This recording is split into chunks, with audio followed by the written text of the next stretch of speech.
May I come in, sir? Yes, come in. Good morning, sir. Morning, ma'am. Good morning. Please be seated. Thank you, sir. Are you vaccinated? Yes, sir. You can remove your mask. Thank you, sir. Please introduce yourself to the board, highlighting your educational qualification and professional experience, if any. Yes. So, my name is Bhavishya. I hail from Ajmer, Rajasthan. I did my undergraduation at IIT Kanpur in computer science and engineering. I also did internship as a research fellow at National University of Singapore. Then, during my third year, I did an internship at Quadai in algorithmic trading. Apart from that, so my hobbies include USA and China watching, forecasting of global geopolitical events, and political philosophy. Bhavishya, Yes, sir. your name itself is unique. Thank you, sir. You represent the youth of the country, as our Honorable Prime Minister said, that you belong to can-do generation. Yes, sir. So, how youth of today is different from the previous generation? Why our Honorable Prime Minister says that this generation is a can-do generation? So there are several reasons. First would be, so after the 1991 economic reforms, India has seen a more open spirit, more entrepreneurial, more innovative. It has opened the energies that were suppressed under the license quota Raj. Second, India has gone through the process of modernization and globalization, which has made India more open, more liberal, more open to the world. Further, in terms of society, there's social transformation. So marginalized groups like women or minority groups or SC/STs have also quickly becoming part of the mainstream. So those would be some of the reasons. What is your vision of India, Bhavish? So India should first emerge as an economic powerhouse. We should fulfill our potential. Second, we should be a responsible major player. We should try to shape the global world, not just for our interest, but for humanity's interest. We should, apart from economy and politics, in terms of value, we should also follow the democratic and open values. At the same time, we should promote them at the world stage. Okay, our Honorable Prime Minister also gave a clarion call for Sabka Saath, Yes, sir. Sabka Vikas, Sabka Vishwas, and Sabka Prayas. Yes, sir. Could you translate all these terms into actionable areas?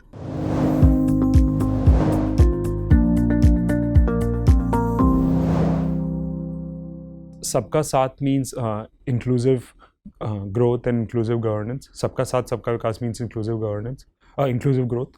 Sabka Saath means inclusive governance, so participatory governance, citizen-centric governance.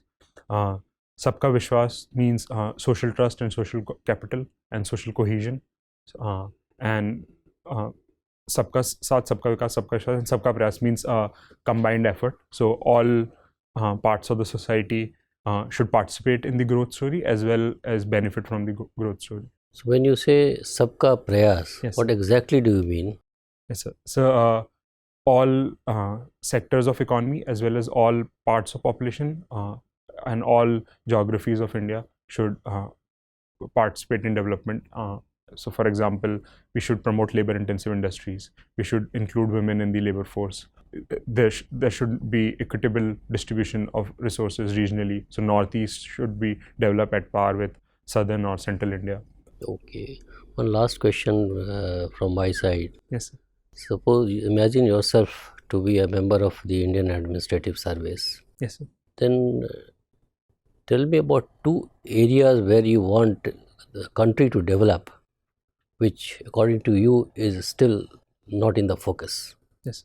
So first issue that is related to my personal background. So in terms of technology, technology is becoming both important for governance and welfare, as well as it is becoming strategically and geopolitically important. So we should be a leader in technology. We should be able to compete with major powers like USA and China, especially in the critical technologies like 5G, semiconductor chips, AI, etc. So second, in terms of our state, so our state has been at the same time overextended and at the same time weak. So we need to build state capacity, and our government need to focus on particular areas that are of critical importance. So, for example, human development, education, healthcare, roads, infrastructure, electricity, water, while at the same time withdrawing from areas where the government is not necessary. So, the minimum governance, maximum governance. Thank you. Thank you, sir. Bhavishya, do we have any scientists in the Council of Ministers in the center? So, I'm sorry, sir, I'm not aware. Okay. Do you think if we appoint a scientist as administrator in the Council of Ministers, it will ensure better R&D in the country? Because in spite of all the hues and cries, we are hardly having any technological breakthrough in the country. Whichever technology you were mentioning, 5G, AI, machine learning, even conventional technologies, we have rarely seen breakthroughs. Why this is a poor state of technology in the country? So there are multiple reasons. So first, India is still a developing country, so we lack the capital and technological. South Korea is also a developing country. It was, but they've registered huge technological breakthroughs in many fields. Yes, sir.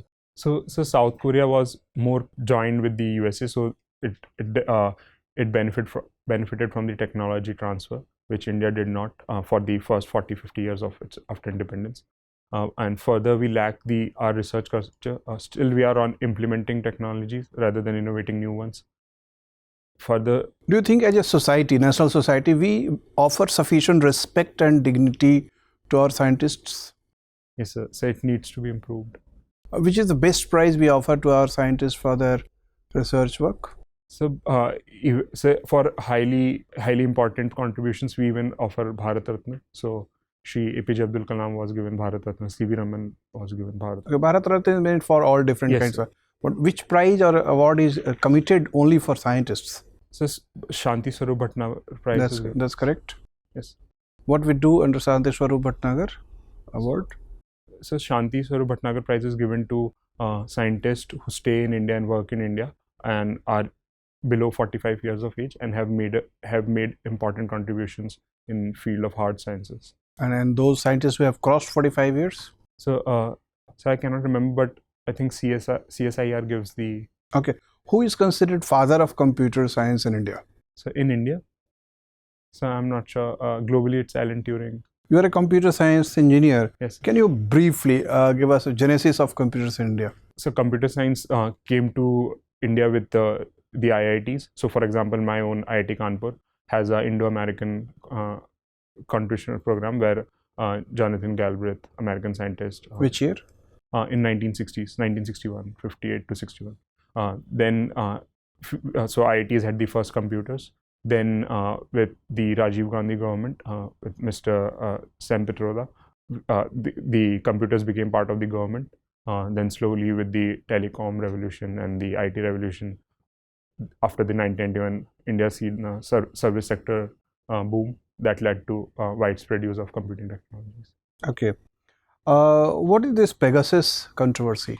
So Pegasus is a malware. It's a zero-click, high military-grade malware. It has been alleged that the government was using Pegasus to spy and surveil upon its political opponents or NGOs, etc. Do you think it is safe for democracy? No, so definitely due to criticality of cyberspace, such tools are required, but they should be highly regulated. They should not be misused, and they could threaten democracy. And do we have any mechanism to protect the opposition parties and civic society representatives against uses of this kind of computer tools? So we have laws like the IT Act, National Security Act, but the Telegraph Act, but their robustness is not ensured. So we need to reform our legal system so that political opponents are secured and such. Do you think EVM as a machine is that is technically, is it possible to manipulate the results of EVM? So theoretically it might be, but in practice it has been proved multiple times that EVMs are very robust, very secure. The Election Commission hosted a hackathon, and they even gave the challenge that if you can hack the EVM, but it was not possible. So it's still not. Okay. My final question is that you come from Ajmer. Yes, sir. And nearby is the only Brahma temple in the country. Yes, sir. Why Brahma temple is maintained there and when it was established? So it's mythologically believed that Brahmaji was cursed by Shivji, so he could only have one temple at Pushkar. I'm not sure when it was established, but it is surrounded around Pushkar Lake. That is a big center of tourism and Yes, it's a huge, Pushkar Mela. huge employment generator. Do you think this kind of that is centers of religious tourism must be promoted in the country? Yes, sir. Do we have any government program to promote religious tourism? Yes, sir. So we have the Hriday scheme, and Ajmer is part of the Hriday scheme, which focuses on heritage development and promotes religious tourism. Okay, thank you, Bhavish. Yes. Hello. So what is your Bhavishya on GNCTD Amendment Act of 2021? So the government brought the GNCTD Act amendment to remove the conflict between the Lieutenant government and the Delhi government. It defined the LG as the... Remove the conflict or add on to the pre-existing conflict? So it could be seen through both ways. So the Delhi government is complaining that it is anti-democratic, it's anti-federal, it curbs the freedom of speech and etc. of the Delhi government. But the government... Can you be a bit more specific? Yes, sir. So it appoints LG as the state government of Delhi. So it defines LG as the government of Delhi. Correct. It restricts the behavior of government in the state assembly. So don't you think then it is antithetical to the way Article 239AA is drafted? Yes, sir. So it is against that. It goes against the integrity of Delhi, but we need to balance. So we can follow the Washington model. So where some part of Delhi is controlled by the center and rest is given to the state. Okay, all right. So recently Arunachal Pradesh Chief Minister pointed out the way in which Article 371A has been drafted and the way in which Article 371H exists in our constitution. Yes, sir. So why is it this special treatment rather given to Nagaland and absence of the same to Arunachal Pradesh? Yes, sir. So Nagaland was given special constitutional treatment because there was a separatist insurgency. There was demand for Nagalim in Nagaland, and Can you define what is special treatment? Yes, sir. So special treatment are special constitutional measures of special articles, special provisions that give special status or special rights or benefits to certain states. For example, Nagaland, previously Jammu Kashmir, hilly state. If there is a parliamentary law, yes, sir, and if there is a customary right of Nagaland, yes, and sir, both are opposed to each other, who will prevail over the other? So parliamentary right should prevail because parliament is sovereign. Absolutely incorrect. That's exactly what Article 371A posites. It says the customary law of the Nagaland will prevail over even the parliamentary law vis-a-vis the customary aspect of it. Anyways, going further, your interest, I believe you want to look into the history of post-liberalism, as you call it. Yes, sir. Bhavishya, could you please tell me as to what is the difference between post-liberalism and yes, neo-liberalism, yes, sir, apart from semantics? Yes, sir. So neoliberalism is the return of classical liberalism with market reforms, market fundamentalism, rollback of state, especially since the 1980s, Reagan-Thatcher era. While post-liberalism is the umbrella term that refers to all the ideologies that are emerging as alternatives to liberalism. Which one is pro-woke culture? So explicitly none of them are pro-woke culture, but neoliberalism is more pro-woke because the corporates are affected by woke ideology. So and neoliberalism has led to rise of these MNCs. And excellent. So Bhavishya, can you actually lease a part of your country to another foreign country? Yes, sir. So a country is a sovereign; it can decide. So it can lease a part of its own territory.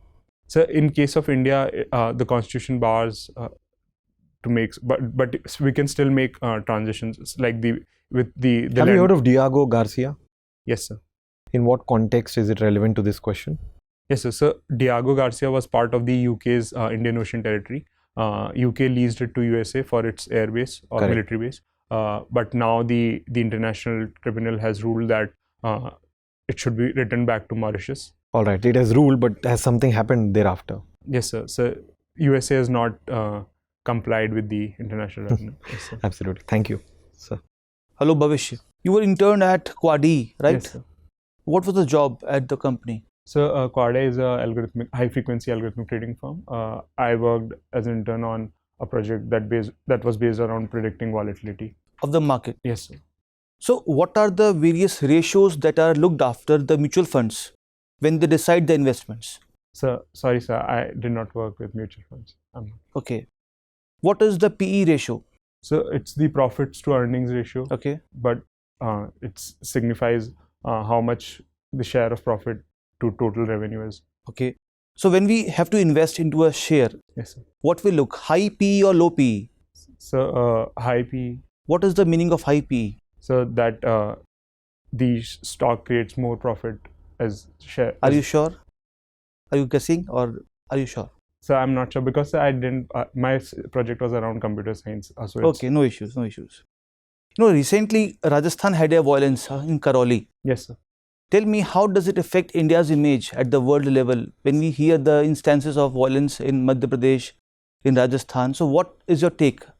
The image of India goes for a deep dive. So, what's your take on this? So it affects our image as a open, secular, liberal, democratic country. It affects. So it threatens the social cohesion of India. It helps other powers or other groups outside India who are anti-our interest to use these fissures in our society to provoke further violence. Does this affect the investment options for India? Yes, sir. How? So it destabilizes the economic environment, the business environment, which can affect the investments. Now, you have a hobby. You watch China and America. What yes, is that? What is the hobby all about? Yes, sir. So US and China watching is about following the foreign policy as well as domestic developments, for example, economic, societal or technological developments in these two superpowers. Okay. What is CAATSA? CAATSA. So CAATSA is the US's sanction program law.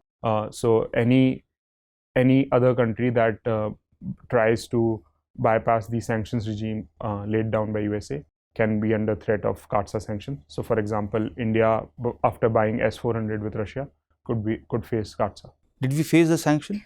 So, till now we haven't faced, but the possibility remains. So, why there is some exception to India from America? So, because USA and India are global comprehensive strategic partners. USA is trying to understand India's interest, especially the defense and energy interest in Russia. That is why it is giving us, it is till now not sanctioning India. So tell me one more question. There was a Sri Lankan Civil War. Yes, sir. In which year it started? So I cannot remember exactly, but in the 1980s it started. What was the reason? So there was persecution of the Tamil minority by the Sinhala Buddhist majority. So the recent Sri Lankan crisis. Yes, sir. How does it affect India's interest? Yes, sir. So it would impact in several ways. So first, it would bring instability to the subcontinent. The economic crisis can become a refugee crisis that would impact the southern states especially. It would impact security in the Indo-Pacific. It would. How? So because if Sri Lanka faces crisis, then the Indo-Pacific region becomes more vulnerable. The sea lanes. Is that big country to affect whole Indo-Pacific? The Indian Ocean region is part of the Indo-Pacific. Okay. Yes. Okay. Thank you. Yes. Thank you. Bhavishya. Yes. I see both your parents are teachers. Yes, ma'am. Can you tell me 3 qualities of a good teacher as per you? Yes, ma'am.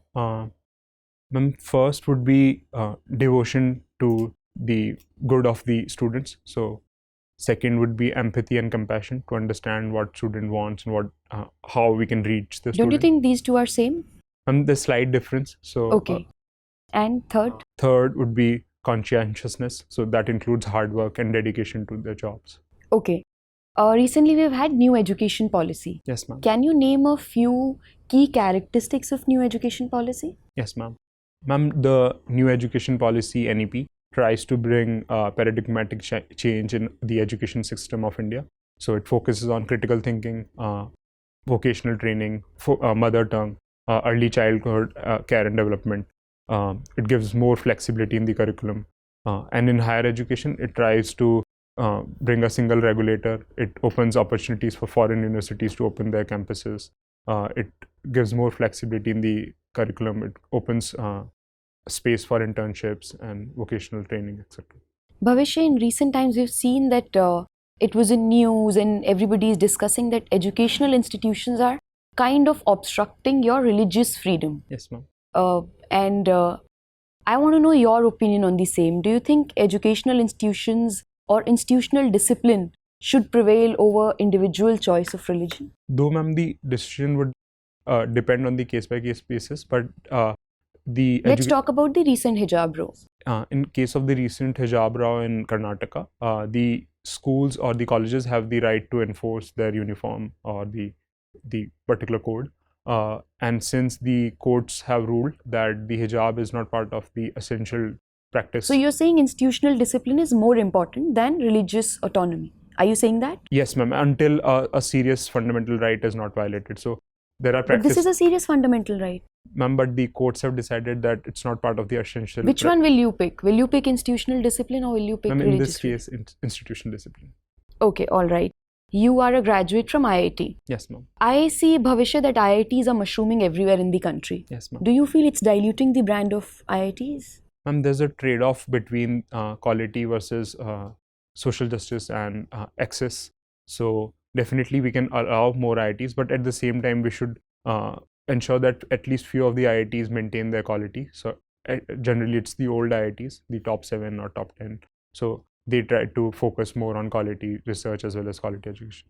Talking about research, I see you have been a researcher also. Yes, ma'am. But I feel saddened by the fact that IIT has failed somewhere, that you are sitting here. Yes. You have been such a good researcher.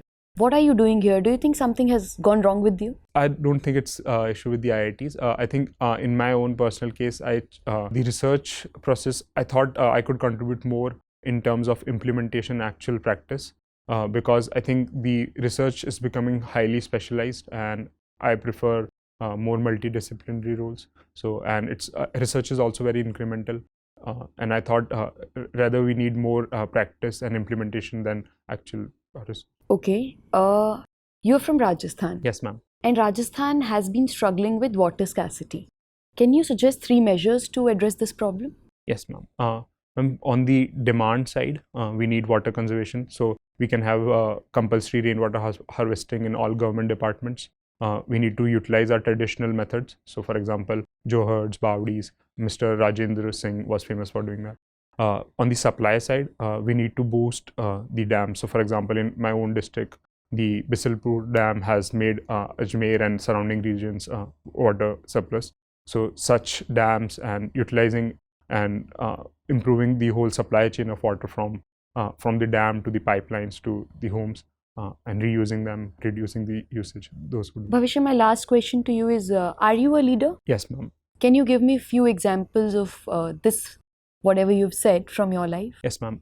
So during my college years, I served as the secretary of the programming club and I led the club for 1 year. There I conducted many competitions, lectures.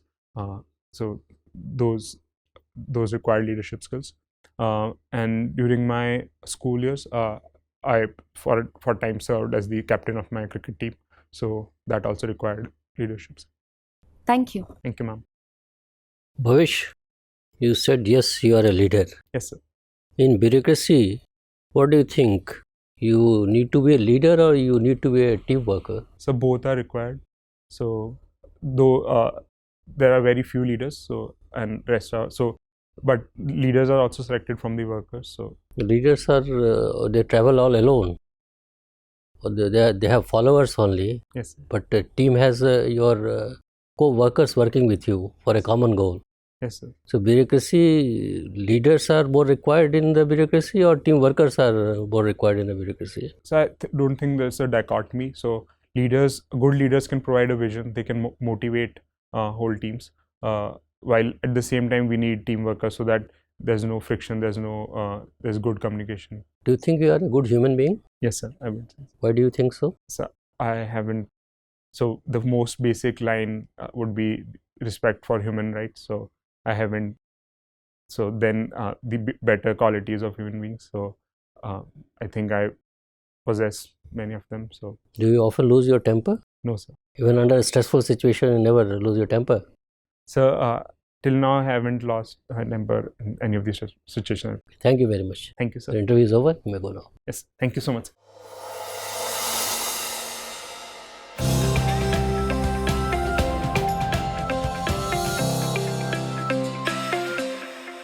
Sit, Bhavish. Thank you, sir. So, how was your experience? So it was good. Not good? Yes. You are happy, satisfied with your performance? So Any mostly- element of improvement? Yes, sir, certainly. I could improve upon few of the answers. I think I answered few of them incorrectly. Maybe I could more articulate. No, your interview has gone off well. By and large, you did exceedingly well. Your interview is on 11th, I believe. So Is it? 10th of 10th May. Yes. Okay. So, a lot of time is there. Yes, sir. So, I think overall assessment is excellent in Thank one you, sir. word. Basically, this is the test of your personality, not the test of your knowledge. Yes, sir. Personality includes knowledge also, incidentally, isn't it? So, you have to be very sincere in your approach, Yes, sir. very honest in your approach. Yes, sir. You should not be hazarding a guess. Yes, sir. You should not be working on conjectures and surmises, isn't it? These are very important things. If you don't know a thing, be candid enough to admit that I don't know, sir. Yes, sir. It doesn't. But without knowing, if you delve into that area, probably you will be going into a wrong area and giving a wrong impression of your personality. Yes, sir. So your thoughts have to be constructive. Your thoughts have to be unique, because that is what is judged in Yes, a sir. person, whether he can think differently, when he has that conviction or not. His honesty of purpose is there or not. His body language is positive or not. Whether the guy is argumentative or not. All these things are basically how he reacts under pressure, Yes, sir. whether he maintains his cool and he is calm and composed or not. Basically, these are parameters you are aware. So based on these parameters, you should look natural. You should not look as if you have come with a proper, coaching and proper training. So then it becomes difficult to assess your personality. Yes. Be your natural self. Yes. Now coming to specifics, now you have a lot of time. So with this in background, I think some preparation is required, because you see you have a varied hobbies Yes, sir. ranging from A to Z. Everything is there, isn't it? So trading is one area which is of importance and which is known to most of the people. So we know something or other of the trading. So basic question was asked, what do you mean by PE ratio? What did you say? So profits to earning. Is it so? Is price or is a profit? So I'm not sure. If you are not sure, you any doubt in your mind, seek permission from the board. Sir, I am not too sure, but I think probably, if I am not mistaken, it is profit. Then benefit of doubt will be given. But if you randomly say a wrong answer, then it is taken otherwise. Yes, sir. So you be careful about that. Yes. High P, low P, your answer was entirely wrong, isn't it? Yes, sir. So whole purpose of conveying, telling you or counseling you is that you should not answer if you are not confident of it. That is the key factor. Then constitutional issues also were not very convincing. Article 239 and all that. So go back and read on Constitution. Ajmer, you belong to Rajasthan. The questions you should expect on Rajasthan, particularly Ajmer and all that. And when the question was asked by our colleague about leadership quality is a very general question. Whether you have leadership skill, whether you believe in teamwork, these are all very generic questions. There you should try to find out an example, if at all you have one, where you have really displayed a leadership quality. And if you are with the permission of the board, you can say, sir, I mean, this is the situation where I did like this, and I think it was appreciated by everybody, and my leadership quality had come into focus. Similarly, teamwork and all that. So these are very generic questions which may be asked and all Yes. that. And then your energy level was good, but not very good. Okay, sir. So when you enter, come with a smiling face. You have such a good personality and a very good persona. Overall persona is very good. So you are a wonderful candidate for the civil services. And I am not surprised if you get anything between 190 to 200 also. Yes, sir. Just you don't have to err on the wrong side. That you have to ensure. Speak truth, speak plain, simple, and don't be argumentative. Keep your head on your shoulder. That's it. Thank you, sir. Okay, be your natural self and read on these things, and whatever is not known to you, be candid enough to admit, sir, I don't know. Heavens will not fall if you don't answer 3 out of 10 questions or 4 out of 10 questions. Yes, sir. But 1 or 2 questions which you attempt, you should try to give your best. Yes. Okay, all the Thank you, best. sir. Anything you want to ask? No, sir. Thank you. Thank you so All much, the sir. best.